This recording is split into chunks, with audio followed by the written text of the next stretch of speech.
พี่น้องครับเลยอันนี้ก็มีในทำนางอ้อนครับพี่น้องครับว่าด้วยไหนลูกจะไล่มือปานกุปปอกค่ะเนาะมือปานมีไฟฉายค่ะเนาะมือปานมีไฟเต้นเพิ่นเดี๋ยวน้ำมันยีนันสีนั่นค่ะนะเพิ่นเดี๋ยวมาใส่ในก็โทไฟให้แรงๆหั่นน่ะครับอันนี้ครับบ่สุดเลยหันค่ะเนี่ยก็ในเบิ่นตั้มให้เป็นสียาอันหลายอันนำมาอีกก่อนนี่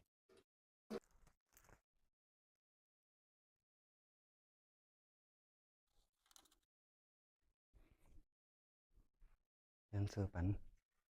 ตัวเจ้าเก่าก็ให้กัดเย็นให้สร้างสัตว์ก็ดังเซ็งก็ให้กัดเย็นกันเนาะพี่น้องครับนี่ในก็ลิกใต้เหรอไส้หน้าและไส้หยูเนี่ยหัวไส้รัวไส้หยูเนาะ เพิ่นน่ะเพิ่นเต๊กข้างผามือแต่ว่าคนใต้เฮาได้ก็ฮักเล็กหลายใต้เฮานั่นแหละแจมเล็กใต้ไว้นี่ค่ะพี่น้องครับได้ก่อนเขาลูกจำเจิ้นหน่อยนะมาไถเจิงก็เล็บติเขี้ยมหั้นนะเจิงอะลองอยู่นี่นั่นตั้งปุ่นก็อ๋อเพิ่นเอาผ้ามือเฮ็ดไว้ถึงพอเป็นที่หมายต้องในอันนี้เนาะเพิ่นสิจุ๊บๆนำจั่งให้เฮ็ดไว้อยู่นี่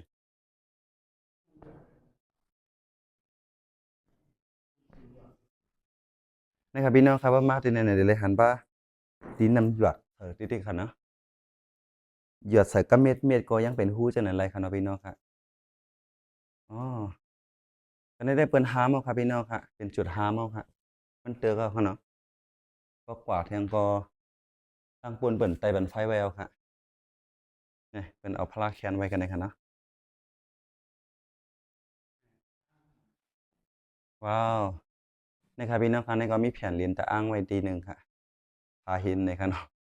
ผาหินอยู่กันแล้วก็เพิ่นฮักสิฮักตัดเหมือนใต้เฮาหนังขาวๆเนาะกวางแล้วก็นี่กันนี่ก็มีเถียงนี่ใต้มินเลยยิงว่ะที่ก็เฮ็ดมาทางเมืองอ่อนก็จะเป็นทางเมืองใต้เอาครับพี่น้องครับกลางเลยลิกใต้เฮาบ่มีอยู่เตียแล้วเนาะ tay mình lấy gì mà mi cái lại thèn cái mẹ hao hạt đấy ai ai vẫn ai đây ai à mi chia chảทางผ่ามือได้คาเต็มเอาไว้เอาครับพี่น้องครับก็เพราะว่ามันหนำหนาวครับเนาะนี่ก็จอมครับอะจอมเนี่ยปีทุนครับอะปีทุนเสียงหานอะเนี่ยหยังใส่คือปางลงฮะพี่น้องปางลงครับมีนั่นนี่อันเขาทำมันไม่ให้ผู้คนคว้าหมักหินห้าในเริ่มเจอกันไม่ให้ผู้คนคว้าลิกใต้เกินก็สองมีคว้าอะไรผ้าเนี่ยมาจอมหา18 ตัว19 ตัวเนี่ยมาจอมไข่ครับเนี่ยนะครับพี่น้องครับกันในก็เป็นใส่ใส่จ่อมาในเป่าโอ้กันในเป็นทางผาดินพระราคาเนี่ยกันต่อค่ะอืม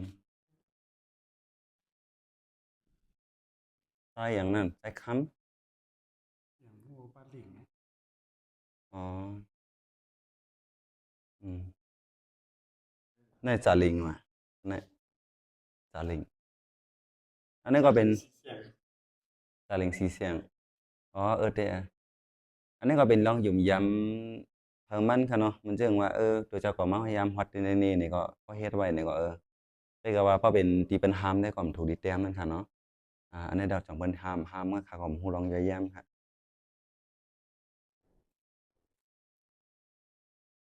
กันได้เด้ออันต่อค่ะอันนี้มีหังอันไหนหวานเฮเจ้านางหวานป้าเฮอันต่อค่ะเนาะอ๋อดังเดิมได้มีปกติมาดังในแทงค่ะพี่น้องค่ะได้อ่อนมักเพิ่นคว้าดังในแทงเขาเด้อันนี้เป็นหมอหินโลงอันหย่อนลงมาค่ะยาวกว่าอันหลักล่างก็มีปลาลิกไต้เฮทุนเลยครับพี่น้องค่ะทุนอืมดังในแคนหนาวพี่น้องค่ะทุกคนเนาะไต้หลาย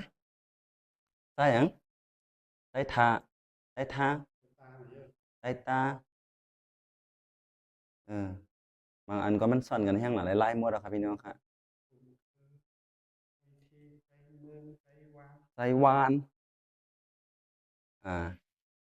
ทางในหำหยังปอจามปอจามหยังเดิมหมดก็ได้มันใส่อ่องเมือง